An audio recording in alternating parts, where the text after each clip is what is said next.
जब भी husband and wife में किसी बात को लेकर झगड़ा हो जाता है तो यह बात भी देखने को मिलती है कि पति पत्नी लंबे समय से अलग अलग रह रहे हैं और दोनों में तलाक भी हो जाता है और तलाक होने के बाद पति के द्वारा दूसरी शादी भी कर ली जाती है।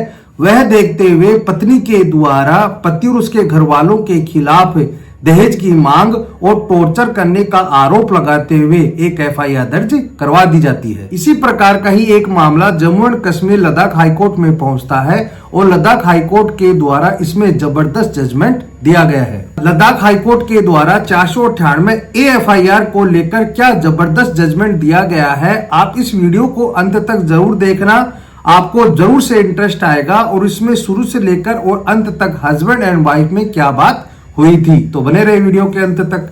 मैं मनसैनी एडवोकेट और आप देख रहे हैं हेमंत तलल बिलो। वीडियो अच्छा लगा तो प्लीज इसे लाइक करें।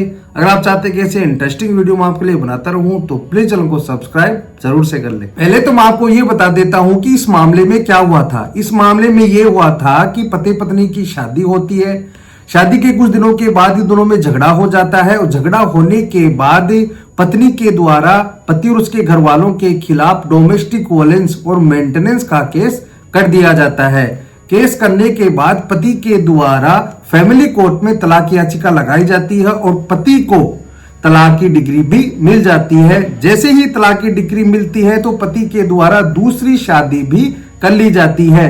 जैसे ही पति के द्वारा दूसरी शादी की जाती है तो पत्नी के द्वारा अपने पति पर 498 एक एफआईआर दर्ज करवा दी जाती है।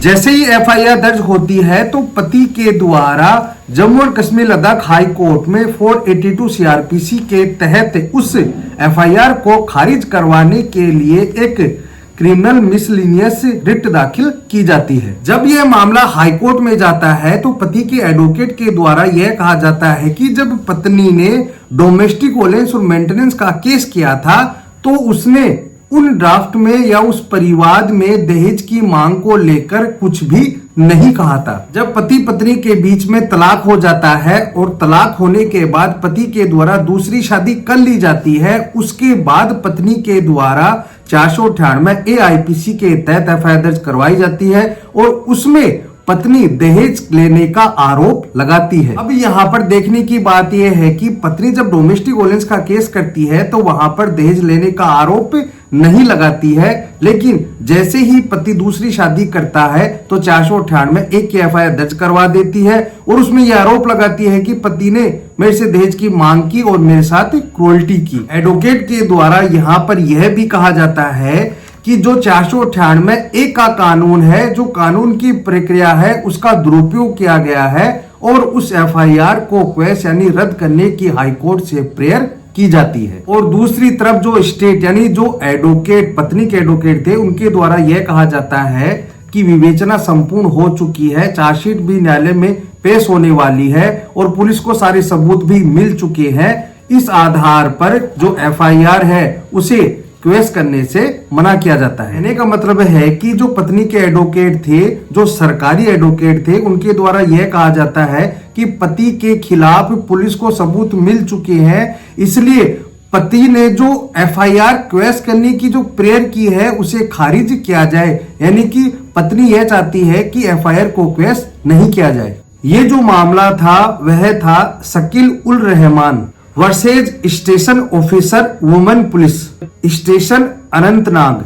जस्टिस संजय परिहार के द्वारा इस मामले की सुनवाई की जा रही थी। जस्टिस संजय परिहार के द्वारा यह कहा जाता है कि 22 जुलाई 2022 को पत्नी को घर से बाहर निकाल दिया गया, जैसा कि रिकॉर्ड से मालूम होता है। लेकिन उस समय उसने जब पत्नी को घर से बाहर निकाला गया था तो उसने किसी भी प्रकार की क्रूरल्टी और दहेज को मांग को लेकर आपराधिक कार्रवाई शुरू नहीं की। जब पत्नी को घर से बाहर निकाला गया था तो उसने केवल डोमेस्टिक यानी घरेलू हिंसा का ही केस किया था और मेंटेनेंस का केस किया था।